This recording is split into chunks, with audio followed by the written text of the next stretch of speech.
And a couple of the main things I want to just stress right up front. A couple of my main goals tonight.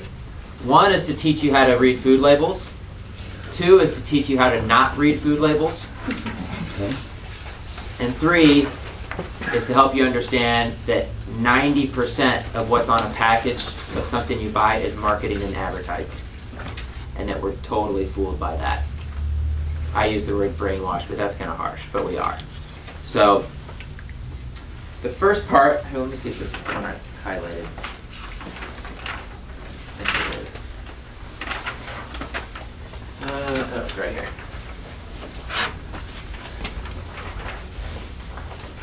Okay, so I'm going to ask you some questions first. Just throw out some ideas and opinions. Elizabeth gave you a couple handouts as well, some additional good information. And Elizabeth, feel free to chime in, if you want at any time. She's kind of going to do this with me, but there's just a lot to cover. So the first question is the food industry, and I gave a couple examples like Kraft's, Kellogg's, Oscar Mayer's, companies like that, are they concerned about the health of us and our family? Now, of course, you guys are here at this class, you're going to laugh and you're going to say, haha, no. But if you think about the pictures that they use, the beautiful family settings and beautiful scenery they use in their commercials and things of that nature, I mean, don't they try to make it really obvious that they do care about our health? And so I guess just, does anybody have any comments on that? On is the food industry, how much do you think they really care about our health, these companies? Well, I don't think, I hate to be really negative, and so I look at it like, I don't think that all of them, I think in advertising, their job is advertising, and those people are paid for advertising. They would lose their jobs if they didn't do that, so push that aside, that's what they're paid for. The CEOs and the people in charge of the food industry, I think they're ignorant. I really do. There's a lot of ignorance out there about. The FDA, however, the Department of Agriculture, they are the ones I blame, because they're not supposed to be ignorant. They are supposed to be protecting us. They're supposed to be doing the research, and they're the ones that I blame. Right. And I think another, on that point, you look at Kellogg's, for example. You've heard me talk in past classes about Harvey Kellogg. He was a medical doctor. He loved people. He used colonics and nutrition to heal people of digestive disorders. That was his main area of expertise, was healing people of intestinal disorders. And he had great success just using nutrition and colonics, no drugs, nothing like that. And he founded Kellogg's. Do you not think he's rolling over in his grave with what's going on with this company right now, with everything that's happened in our food supply? But as we get more into this, what we'll realize and what we'll learn is this isn't something that happened overnight. This is something that's happened over the course of decades. Most of these companies started out, with good purpose, with good intention. Kellogg's is one of them. I don't know about the others per se. I do know the history of Kellogg's. But just another example, you look at Walmart, you look at Sam Walton. Obviously, his intention in the beginning was, he was a great person. He didn't spend his money. He drove around in his pickup still and lived on his farm and was very generous with his money and cared about his employees. And I'd say Walmart's changed a little bit since his passing. So a lot of politics and other things involved. And I think Elizabeth made a good point. It's not that these companies are necessarily evil. Half of it is they're doing their job. And, it's just kind of what happens in our system. And that's why we as consumers have to be just more aware than ever before. So I guess the second question is maybe kind of a joke, but is the FDA truly working to protect our food quality? I think most of us know now that, that's, again, the original purpose behind the organization, behind the FDA, was to protect us. And they did that in the beginning.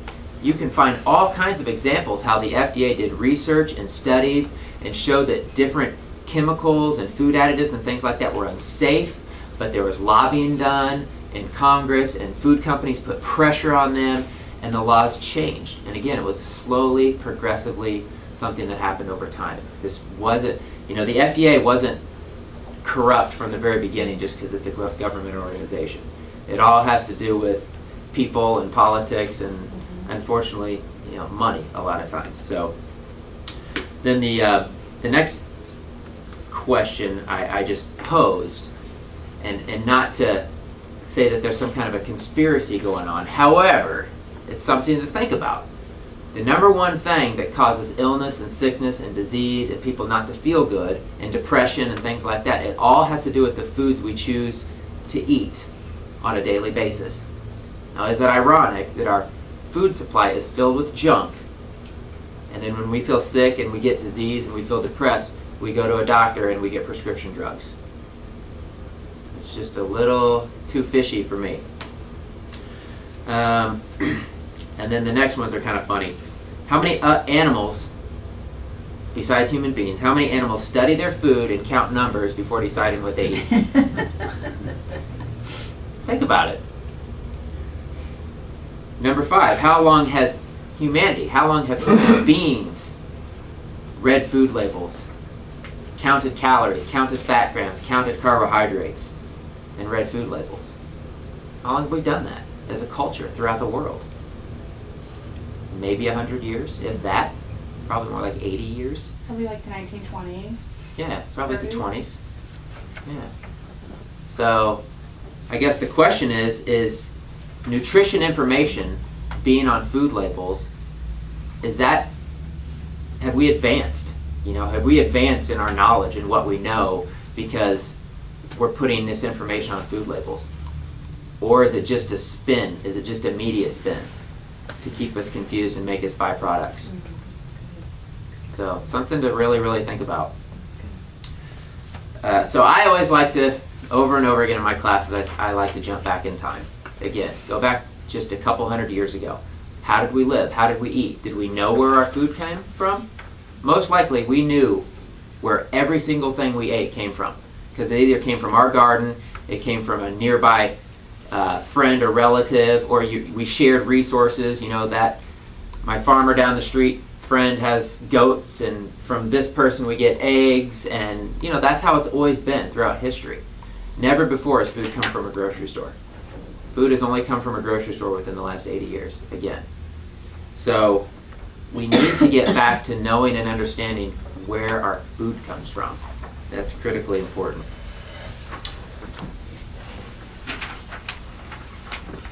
So I didn't want to get too much, if you go to the next page, the history of food processing. I didn't want to go into too much detail here, but the most critical thing I think to understand is that, again, food processing is a 20th century invention. The quick example I gave is World War I.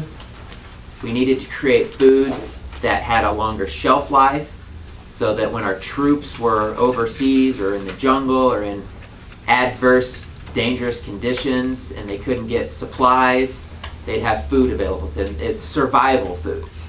So now this survival food has become mainstream food, and that's very, very dangerous.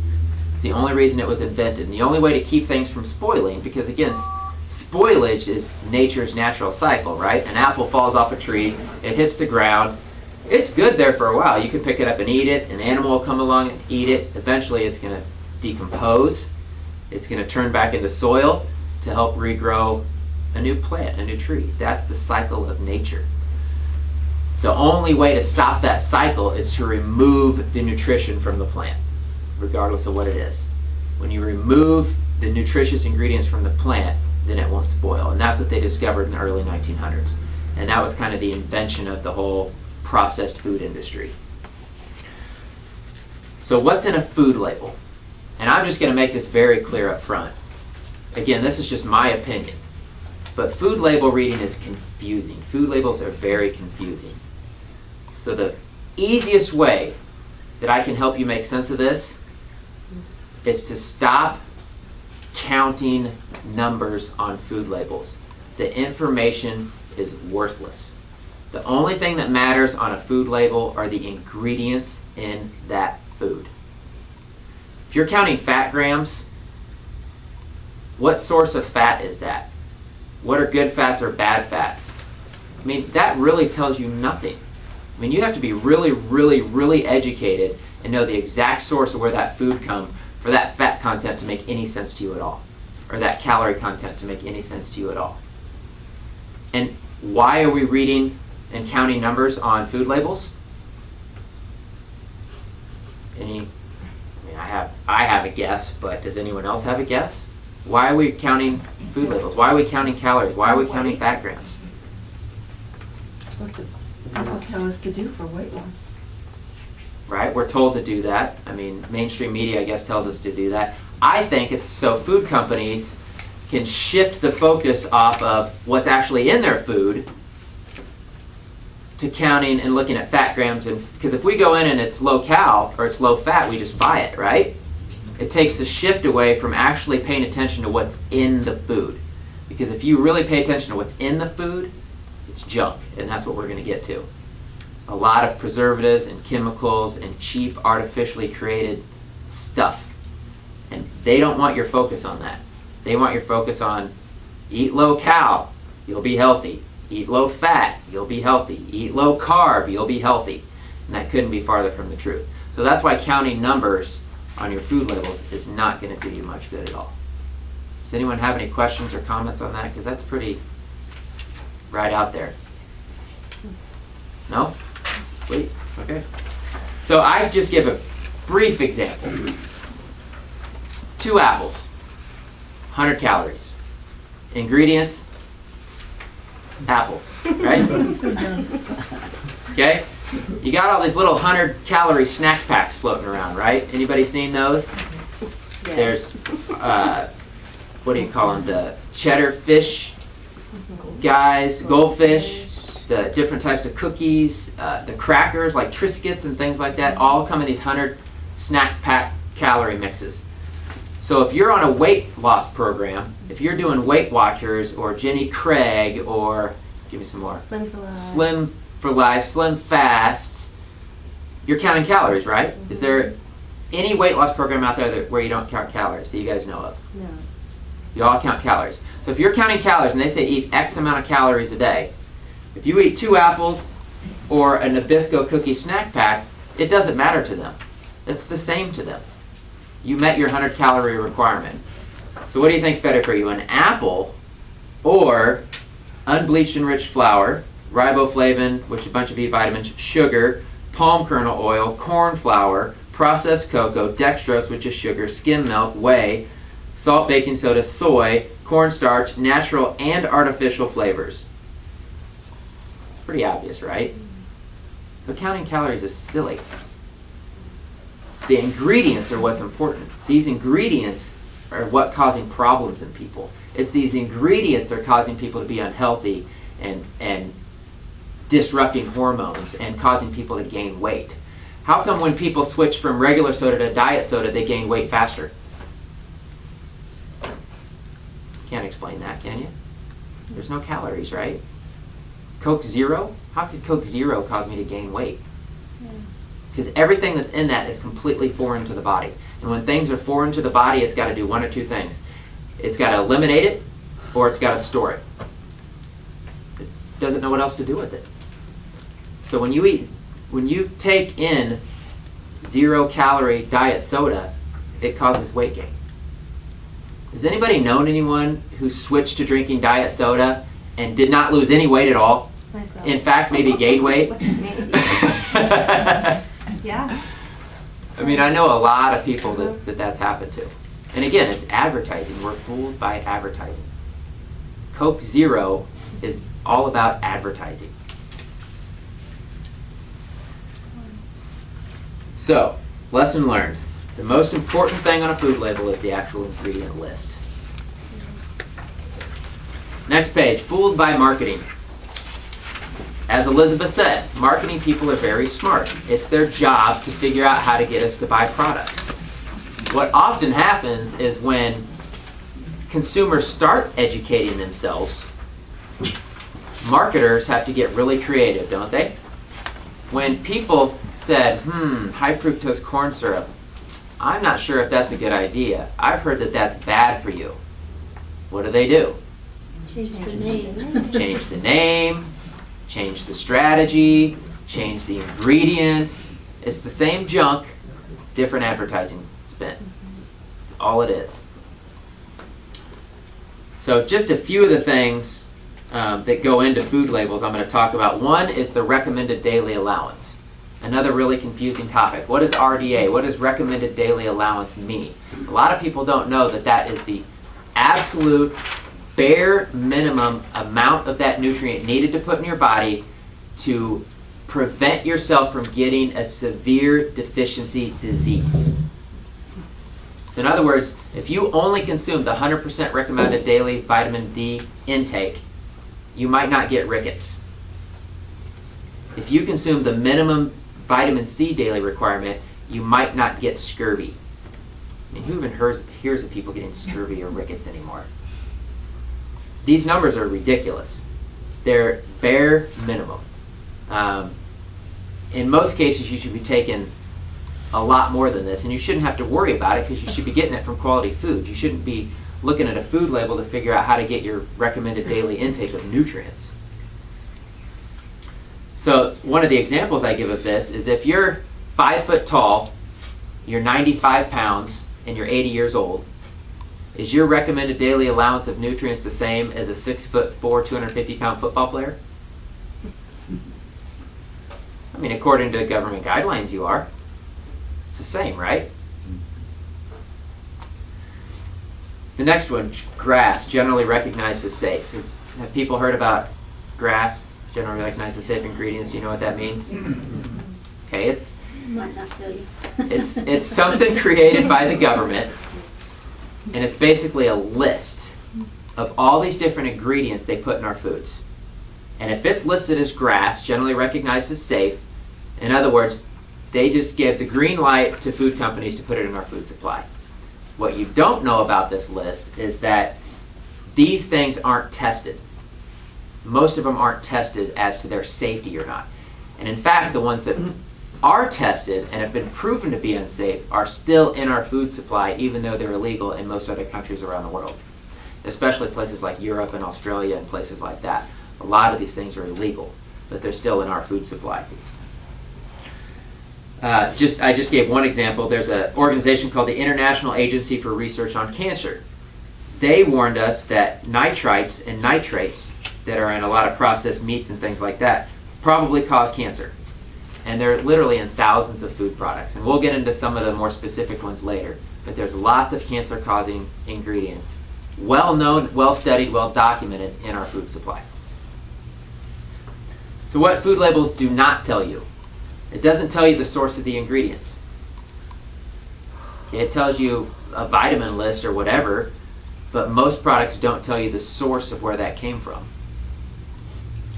And they don't even come anywhere close to fully disclosing all the ingredients. If you had any idea how lax the FDA regulations are on what has to be in that food label, it's ridiculous. I didn't even put this on here, but if something contains a half a gram of saturated fat or less, they can put it as 0.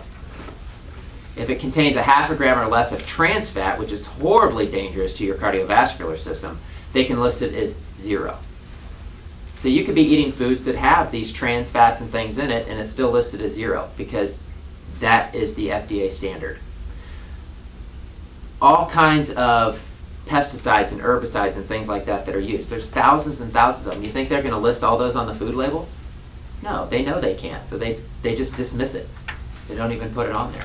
That's why I have to be really careful about the foods we eat. And then I always highly recommend people to avoid anything that is very clearly and obviously marketing based to get them to buy a product. Low cal, low carb, fat free, all that stuff. It's all marketing. There's no standards, there's no laws, there's no rules. You can put anything you want on a label. All natural ingredients, straight from nature, straight from the farm. You can put whatever the heck you want on that label. There's nobody stopping you from doing that. It means nothing. It's advertising. Brief example, organic is a little bit different. okay, you can say made with organic ingredients, but it has to be at least 70% organic. It doesn't have to be all organic. So there are some more, a little bit stricter standards with organic, but with most of the stuff on the shelves, there's no regulation to it at all.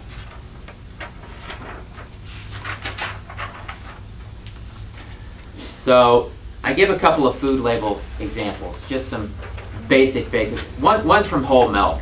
My whole point to the whole milk label is if you're going to read a food label, it's going to give you fat content and cholesterol content and sodium content and protein content and all these different things in here. But what is that really telling you about the milk? Right? I mean, the quality of foods we put in our body is based on the source of where that food comes from. Where were these cows raised? Were they out eating grass in a pasture, or were they raised in a feedlot, shot up with antibiotics and growth hormones and wallowing in their own feces? I think that affects the quality of the milk, personally. Is it homogenized? Is it pasteurized? The label tells you nothing about the quality of the food and where it's from. So if anybody doesn't want to cheat, but if you don't look at the very bottom, but if you look at the next one below and all that whole list of ingredients without looking at the bottom, can anybody guess what that product is? I could pay the point, but that's interesting. Did you already see it? So the first ingredient, water, and then sugar, which is sucrose, which is sugar. It's got soy oil, soy protein isolate, then just a bunch of other crazy stuff you can't hardly even pronounce. It's Pediasure. It's the number one thing recommended to children. It's the number one product recommended by pediatricians to give to children. And in fact, the reason it's given to most children is when they can't get adequate breast milk from mom. They're in a weakened disease condition. They have an illness, a major illness, a Crohn's disease, something where they're not absorbing nutrients properly. This is what they put them on. They put them on sugar and synthetic chemicals. It's scary. And parents don't know. I mean, heck, their pediatrician recommended it. You know? You don't question that, right? Real quick on natural health supplements. Just like I talked about before with your natural health supplements, ignore fancy words. Extra strength, super strength, mega super, strong for men, superpower, energy, all marketing. They don't have to have any proof behind that claim.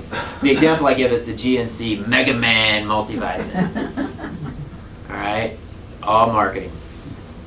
And in fact, if you look at the ingredient list of that Mega Man, you'll see that they don't list the source of where the vitamins and minerals come from.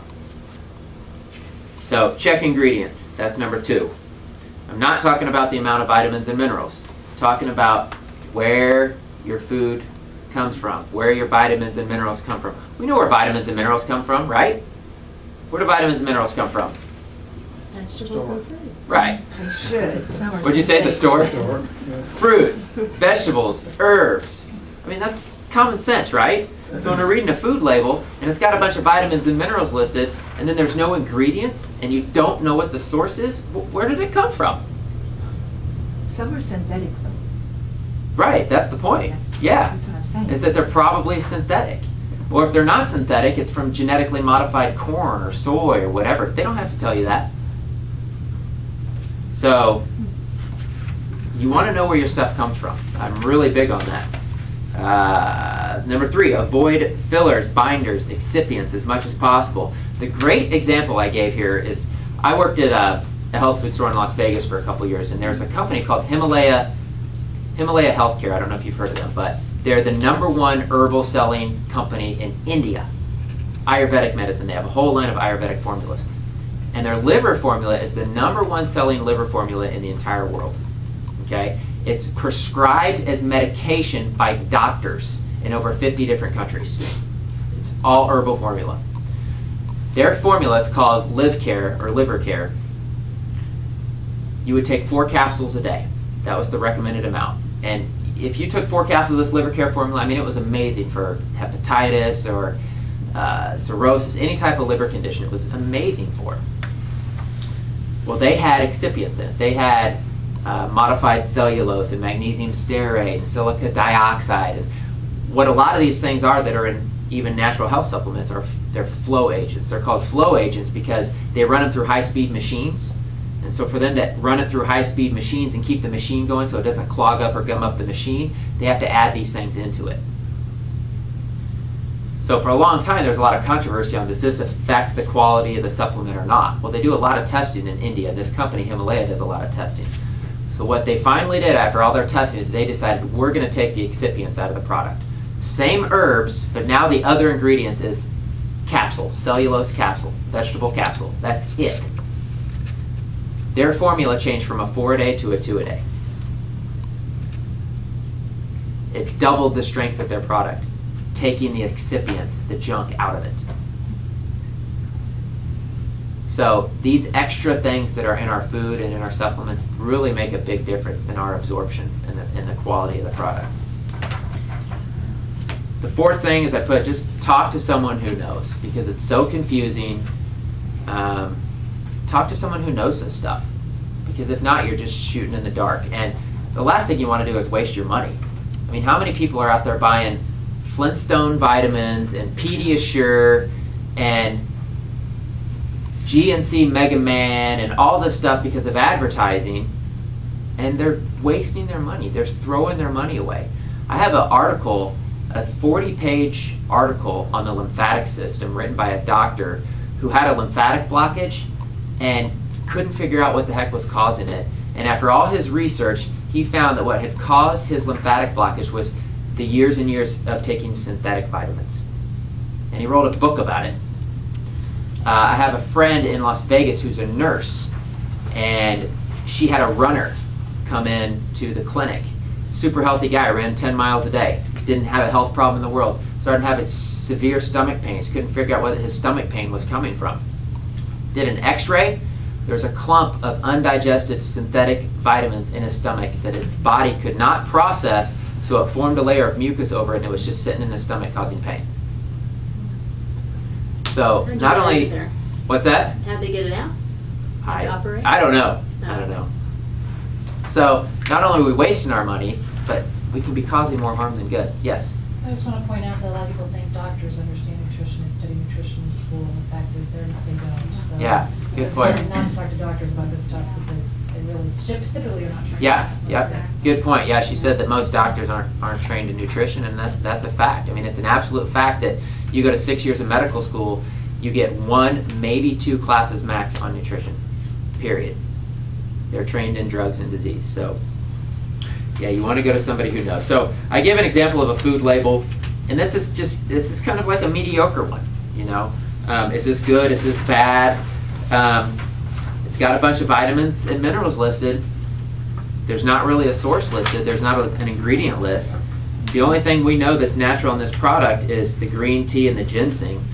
L-carnitine is an amino acid that's naturally produced in the body, so that has to be synthetic. Curcumin is actually an extract from the turmeric plant. So it's natural, but it's an extract. You're not getting the whole benefit of the turmeric by itself. You're just getting the extract of this one ingredient.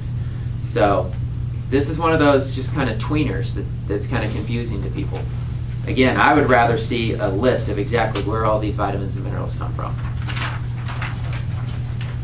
Then I give a quick example of, well, not a quick example, it's a whole page, but a common bread label. And on this bread label it says all natural ingredients. It says no artificial preservatives. And if you look at the ingredients, you'll realize that that is an absolute lie. And you don't know it unless you know these ingredients. So enriched white flour, we know that that's just processed grains with all the nutrients taken out of it. High fructose corn syrup, we all know about high fructose corn syrup. Ammonium sulfate, sodium stearyl lactylate, brown sugar, mono and diglycerides. A lot of these sugars, you have no idea where they come from. It could come from corn, it could come from soy, it can come from peanuts. Oftentimes it comes from whatever that manufacturer can get the very cheapest that week.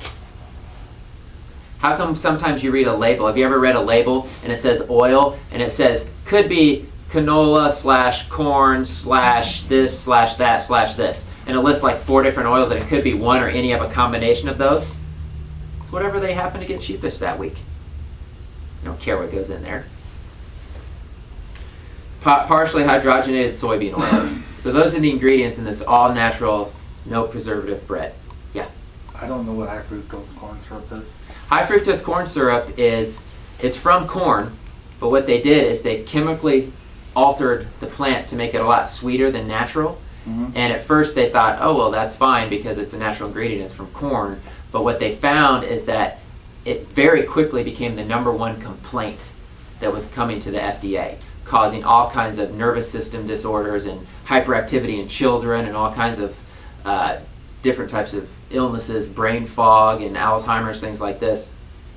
And so they started studying it. And they found out because of the way they chemically altered it, it's not even a recognizable food anymore. In fact, it's a toxin to the body, a neurotoxin to the body, which we'll get into some of the other neurotoxins. Mm-hmm. It actually excites the brain cells to the point of death. And high fructose corn syrup is one of the things that does that. So, because consumers are aware of high fructose corn syrup now, what they've done now is they've changed the name. And now, have you guys seen it on labels yet? Mm-hmm. I've seen it a couple times. Have they changed It it? says corn syrup. Yeah, so now they've changed it to just corn syrup because people have been upset about this. So, all right, Most of it's genetically modified, yeah, so it's not just now corn. right. Corn, soy, It's genetically modified. yeah, corn and soy is almost 99% all genetically modified. So it's altered from its original structure right off the bat, right when it's grown. Physiologically, you said to the point of death. What's the consumption? Cell death. Cell death. I'm talking Okay. cellular level death. Well, why isn't the FDA on board with that? I mean, they have a limit. They have some boundaries, don't they? It's one of those things, like, and I'm glad you said that because what's going on with the foods? Okay, obviously we couldn't look at a food label and eat something that had in it bleach, arsenic, things that could kill you quickly. Instead, they allow things that kill you slowly. And because there's not enough quote-unquote research, in other words, enough, in my opinion, lawsuits to prove that this is dangerous, they let it pass.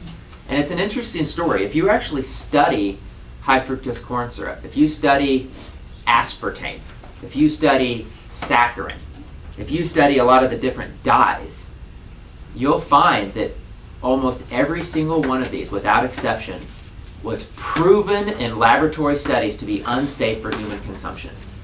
But because of pressure from food companies and because of lobbying of the government, they allowed it in.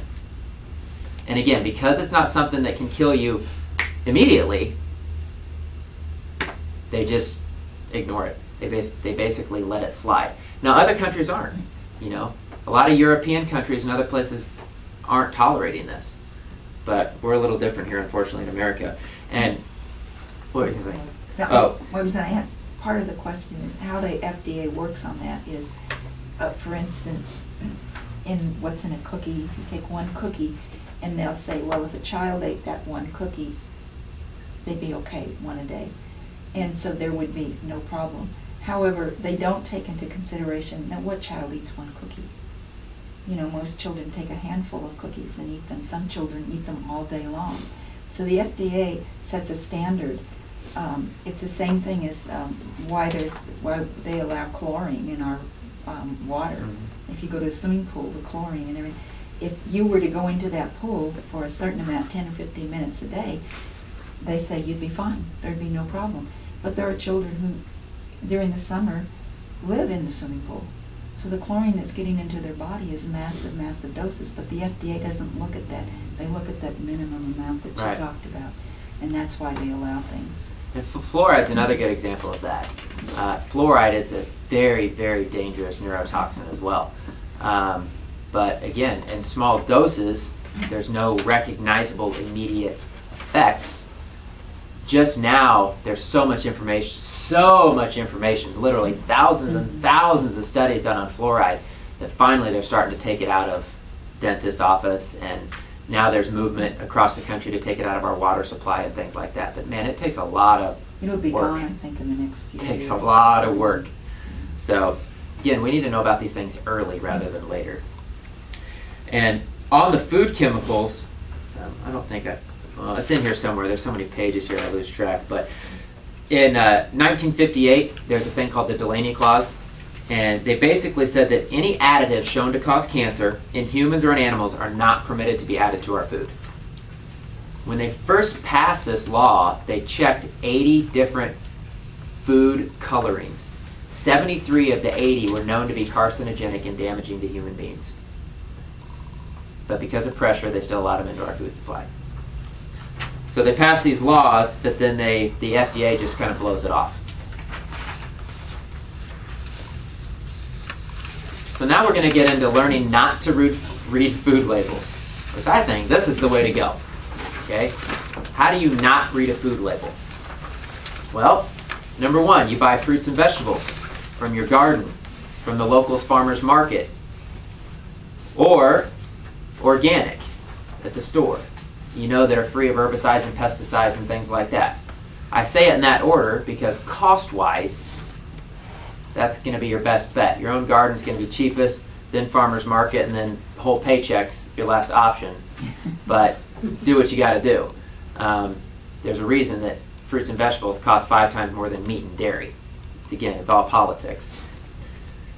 Second, make and prepare the majority of your own food and your own fresh food.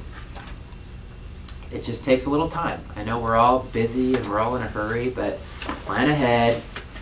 Make it a family event. Make your children part of it. Teach your children where food actually comes from. Third one, we've all probably heard this a million times. Shop around the perimeter, the outside of the grocery store. Stay away from the middle. It's so true. That's where all the processed stuff is in the middle. All the freshest stuff is around the outside. So focus on shopping there. And then finally, buy your supplements from someone who's knowledgeable, who knows about these things. If you learn how to do herbs, they're cheap. They're super cheap. You want to build your body and get healthy, cheap, learn how to use herbs. I'm going to do some classes, like some beginning herbalism classes, in the next couple of months, just to kind of teach people about herbs and how to use them. But that is just super cheap, easy medicine. Learning what grows in your backyard and how to use it. It doesn't have to be expensive. And if you eat this way, you don't have to read labels. Maybe you read labels 10% of the time, because you're eating 90% fresh foods. Again, if you go back not too far in history, you just go back a couple of generations, go back to your parents or your grandparents, how often did they read food labels? Go back 1 or 2 generations. Anybody? Never? Nobody. They ate fresh foods. So we need to get back to that. So food additives, I don't want to go too crazy into this because I want to look at a couple ingredients and some food labels on some foods, but there's just a whole list of them here. I want to highlight a couple of things. One of the most dangerous things is the glutamates, which MSG, monosodium glutamate, is one of the glutamates. This is one that's just hidden in so many things. I give a whole list of other names for it. Glutamic acid, hydrolyzed protein, hydrolyzed soy protein, sodium caseinate, textured protein, yeast extract, carrageenan, malt extract, maltodextrin. It's just in so many different things. So you got to be careful and you got to know your source. Nitrites, real quick. Nitrates and nitrites. Does anybody know how dangerous these are? Has anybody heard a lot about nitrates and nitrites? Okay. They are in so many foods. If you eat any pork products, bacon, any kind of pork, any of your processed meats like deli meats and things like that, your bacon, your sausage, bologna, all of that type of stuff. Do you know why nitrites are in there? There's 2 reasons nitrites are in there. Can anybody guess one of the 2? Keep them from spoiling. Yes. One is to keep them from spoiling, specifically to prevent botulism. If they didn't put the nitrites in there, you would get botulism. Why? Because the meat is so disgustingly raised and processed that it's going to be filled and loaded with bacteria and disease-causing agents. So the nitrites kill the botulism. So that's the first reason. Does anyone know the second reason? Because if they didn't put it in there, it would be gray. Oh, gross. The meats we see in the stores, that's not how they look when they come out of the animal. They're not pink. Meat's not pink. Salmon is pink. But most animals and meat you see in the store is not pink. It's sprayed with chemicals so that it looks pretty for you. Have I grossed everyone out yet, or what? All right. So, let's see what else. The food colorings is a big deal. All of these blue FDC, blue #1, red #2, blue lake number. There's so many of them. I don't even know. I'm just making stuff up. But there's a whole list of them here. These are all known carcinogens. The reason they're all known carcinogens. Well, does anybody know where the food colorings come from? Just the red #3 comes from the beetle, no? The carmine? It Comes can. From that beetle that people are starting to have reactions to. Yeah. And it's in a lot of our makeup. If you look, anything that's labeled carmine comes from a beetle. Yeah, and I know I've met a few people that are allergic to carmine. Yeah. Mm-hmm. It's in a lot, like all cosmetics. Almost all of these colorings are from coal tar.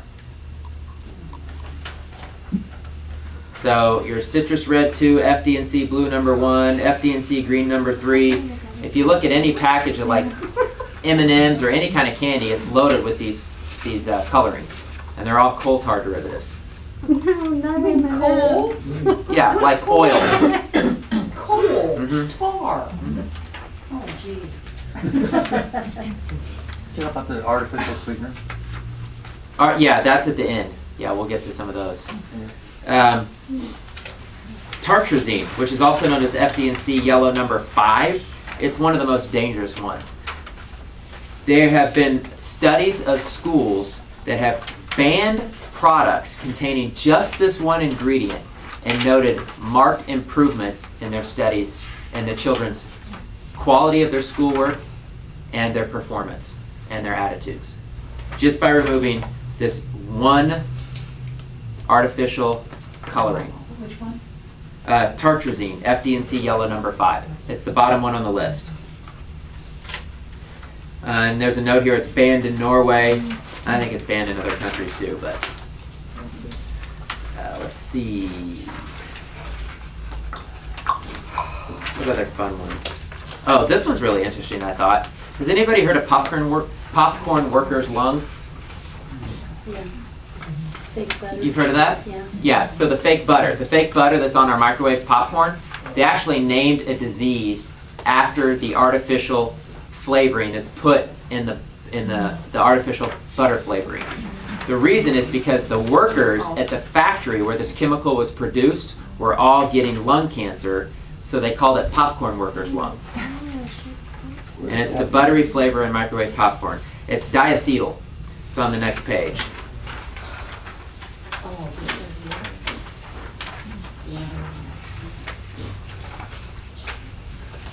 So there's a lot more, but you can read over those. So the last one, we'll do some artificial sweeteners. Well, first, I guess before that, MSG. We talked about MSG briefly, but MSG is an excitotoxin. There's whole books written about MSG and the dangers of MSG. It's still in our food. Even if it says no in MSG, it can still be in your food. There's no guarantee. It excites your brain cells to death. It's one of the main causes of children's problems with children. And one of the main reasons is because children take a while to develop. It takes them a while to develop their defenses. It takes them a while to develop their brains and their brain cells, the blood-brain barrier. It takes them a while to build their adrenal glands, which produce steroids to combat these kind of things that are entering their body. So children are especially vulnerable. That's why children are so vulnerable, not to get on a tangent, but this is why children are so vulnerable to mercury in vaccines, to cow's milk that they can't digest, to artificial flavors and colorings in foods, to MSG, because they don't have the protective mechanisms to defend against it. And not that that means you should put it in an adult either, but especially not children. It's just, it's madness. Now I give a whole list of hidden sources of MSG, just some of the common things we use. It's in there. So then I gave the myth of artificial sweeteners. The sweetener, the best sweetener to use is stevia. It's just a naturally sweet plant. If you want to sweeten your food, there's all kinds of great natural sweeteners you can use. You can use honey, 100% raw honey. You can use stevia. You can use maple syrup, 100% pure maple syrup. You can use agave. I like the clear raw agave that's not been processed. You can use sucanat. You can use lohan.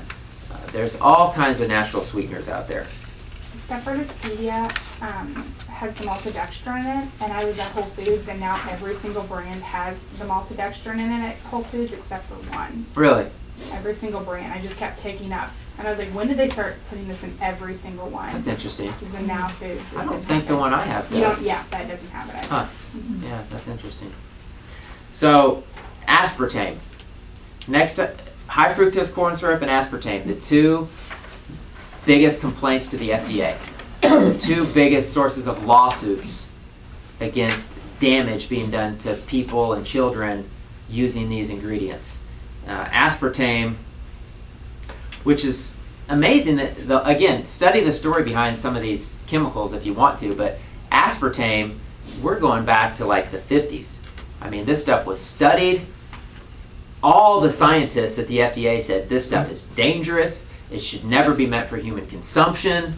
But the FDA got pressured, either pressured enough or paid enough, one of the two, or a combination of both, and it went through. You know more on that? Go ahead. Well, there was a company that used aspartame. Aspartame is made from a chemical that is actually neurologically will damage people, and it was going to be used in warfare. And for the life of me, I can't understand who would have been in there and gone, hey guys, this really tastes sweet. Let's change what we're doing. Anyway, the company decided to change what they were doing, and they realized they had a sweetener. Well, Donald Rumsfeld's family owned that company. That family sold the company to be out of it, and that was back in the Reagan days, I believe, when all this happened. And that's how long Donald Rumsfeld's been around in politics.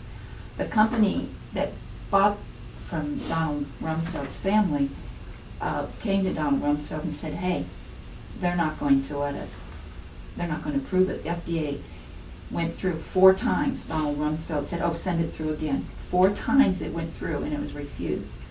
They came back and they threatened Donald Rumsfeld's family. That, we bought this company and, under the pretense that we were going to be able to do this. And Donald Rumsfeld put the pressure on and got passed. Wow. And that is from Charlotte Gearson, from the Gearson Oh, really? Foundation. Yeah, she tells the story. I've heard Oh, her tell that's it many, great. many I times. love that woman. Her father was working to try to stop aspartame. Mhm. And he got sent out of the country. Yeah. He was thrown out of the country because he cured cancer. Yeah. I Yeah, saw an exactly. article about aspartame. It was originally made to kill ants. Mhm. Yeah, it for warfare is what it was funny. But for the life of me, I cannot figure who tasted it. Yeah. Who sat there and tasted it? Good question. So we got some food labels. I just want to give some examples of some different things. Oh, here's one of my favorite ones. And if you guys have something up here you want to look at, we can. Okay, this one just scares the heck out of me. I had a gal came in, she was pregnant, and she's taking a prenatal vitamin from Walgreens. Because, people don't know. And people commonly, they just buy what's cheapest. And all vitamins are the same, right? So, remember the stuff we talked about.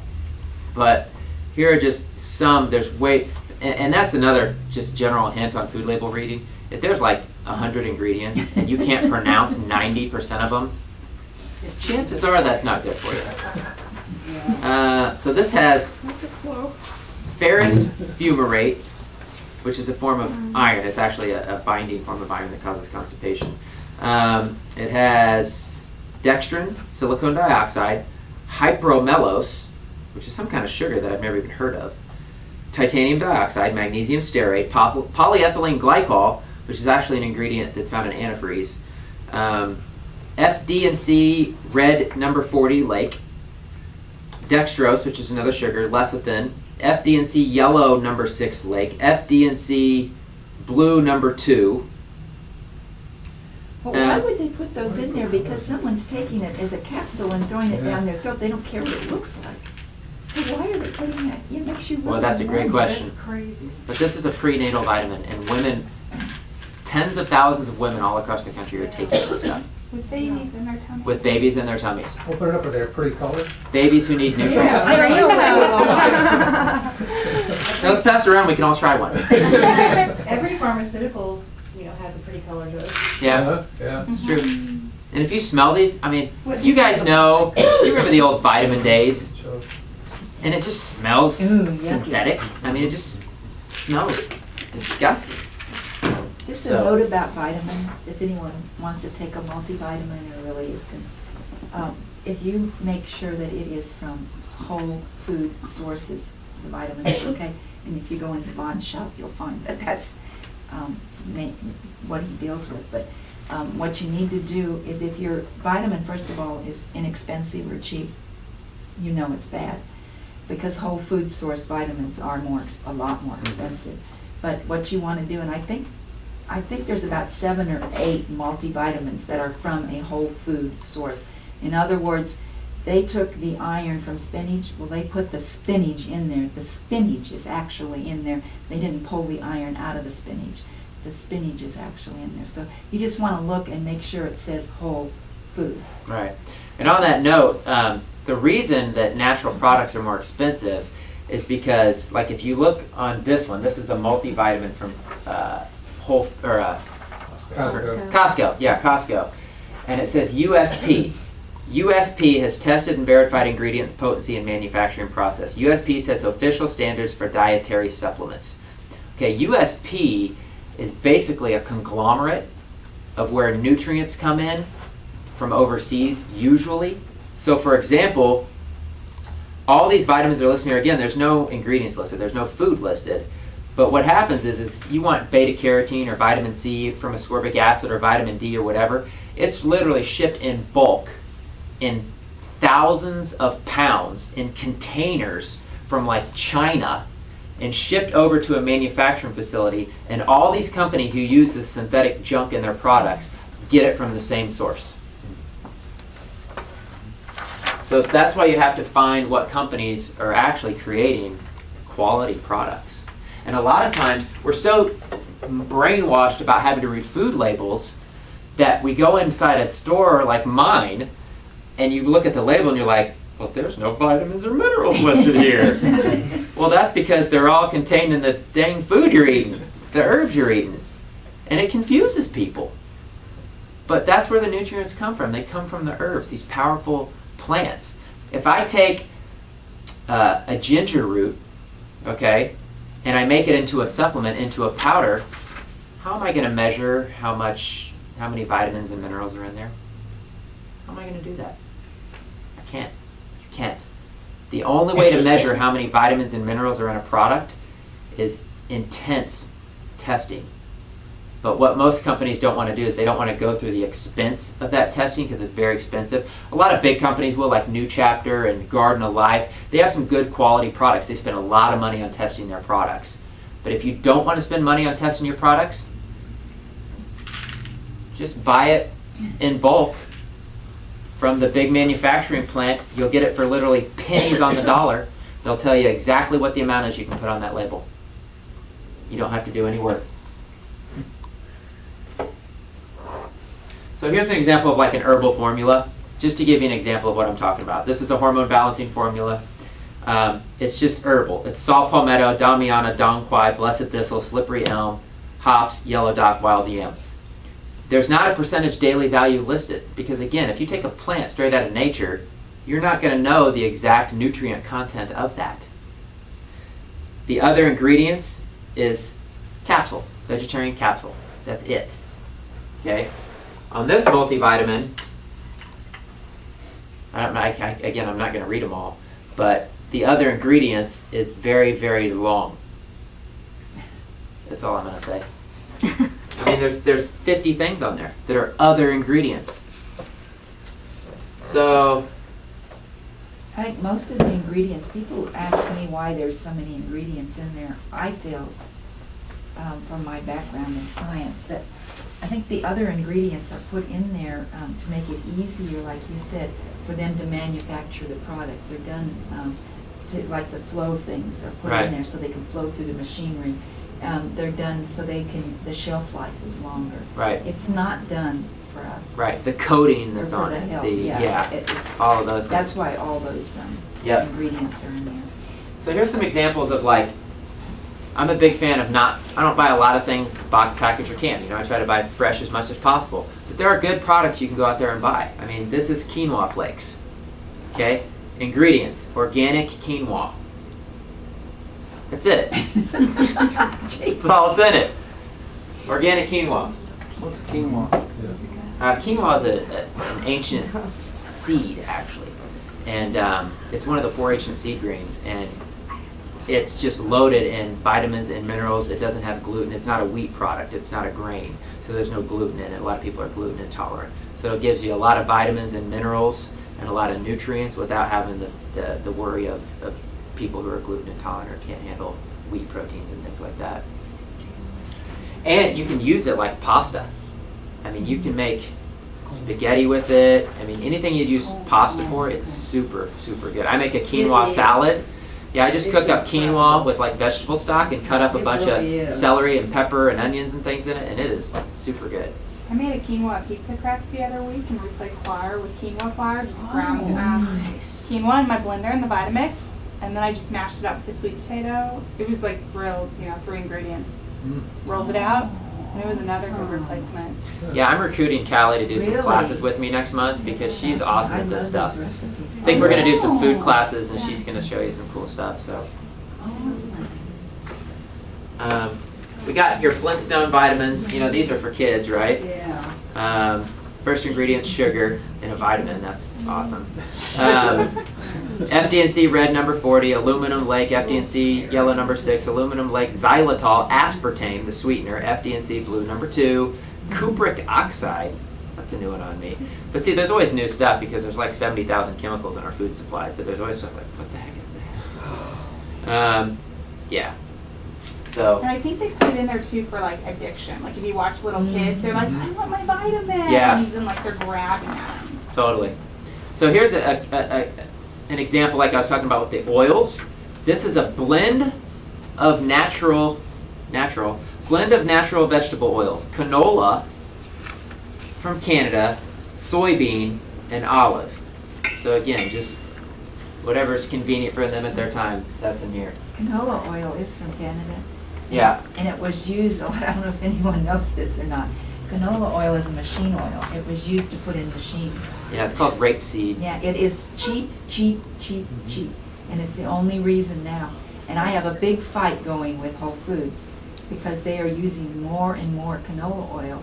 And I tell them, I say, people come into your store thinking, first of all, it's healthy, and second of all, we're paying more for your deli products. Yeah. And instead of olive oil, they're using canola All the stuff on their oil. salad bar has canola Yeah, oil. I know, it all drives of me it. nuts. I've complained and complained and complained, and you pay more. I said, I might as well go to Hy-Vee and buy what they've got. Yeah. Half the price. Actually, I do sometimes. I go to Hen Yeah. House. They got You know, a I'm good saying, salad and bar. it drives me crazy. So if anyone is in Whole Foods and wants to take it up with them about all So the here's canola I oil. want to just give you an example of a this is just a really good company. It's called Pure Synergy if you haven't heard of it, but this is an example of what like a food label should look like. Okay, a supplement label should look like. It's got vitamin K. Right next to it in parentheses it's fermented natto. Okay? Calcium. In parentheses Icelandic red algae and Japanese white sesame seeds. So it's telling you where you get each of these different nutrients from. Magnesium from Dead Sea mineral concentrate, and it's chelated with a brown rice. The silica, this is a bone strengthening product. Silica is from bamboo and Icelandic red algae. The strontium from Icelandic red algae. So it just goes through the whole list and it tells you exactly what's in it and where it's from. That's what we Do need you to sell know. that? Yeah. What else do we have that's fun? So like this is a pretty good product. It's a relish. It's spicy. It's got limes. Second ingredient's canola oil, salt, chili powder, mustard, fenugreek spices, acetic acid, turmeric. I mean, besides the canola oil, it's a fine product, but you're hard pressed to find a lot of stuff if it has an oil in it not to find canola oil. That's so You cheap. go to the salad dressing section, even at Whole Foods, and everything has canola oil in it. All those Paul Newman salad dressings, they all have canola in it. Okay, so what is Make your canola own. oil again? Basically what happened is the processed food industry needed a cheap oil. And they spun and advertised canola oil as healthy because it was so cheap. Like she said, it's so literally dirt cheap that they had to sell it to the public as a healthy oil. You can cook with it, you can eat it, it's healthy. And they basically sold it to the public so that they could put it in everything. Because the canola is used in so many products. You can't use olive oil for that, it's way too expensive. Coconut oil, all these beneficial oils would be way too expensive. So it's better to get something super duper duper cheap. And That's the now only it's reason. genetically modified, most of it. Yeah, all So on rapeseed top is of genetically everything modified. else. All the canola is genetically modified. And it's really sad. What movie was that in? It might have been in King Corn. But there was a movie where it talked about the farmers, the canola farmers, who were fighting these big companies because they were trying to come in, take over their crops, genetically modify it, do all this, and they didn't want them to do that to it, but they were forced into doing this. And that's what's happening with farming, all across the country. But it's crazy. If you look at that box back there, I brought that in of crackers. This one? Yeah, it says gluten-free on it. I got that from my mom because Vaughn tested her and said she had a wheat intolerance. So I went and bought that because it says gluten-free and it looks all healthy. Uh-huh. Read on there, I didn't realize that the amount of sodium in it. Yeah, I mean, It's like, what can you do? I know it's really hard, especially with crackers and stuff like that, because if it's gluten-free, it's not going to have your typical wheats or oats or rye or, any of those types of normal grains. So almost every time, if you go to the gluten-free section in the store, almost everything is rice, which isn't necessarily bad, but again, it's Well, it's the sodium, that It's I- processed. 130 grams per well, yeah, I mean, that's one of the It's ingredients, just is salt. incredible amount Yeah. of salt. And so Mm-hmm. now she's liking them and I have to take it away. Yeah, it's ironic. So I wonder what's in Annie's macaroni and cheese. When I was transitioning off of Kraft macaroni and cheese, I went to Annie's macaroni and cheese. Of course, now I don't eat macaroni and cheese, but what's that? Baby steps? Yeah, Upgraded. exactly. Baby steps. But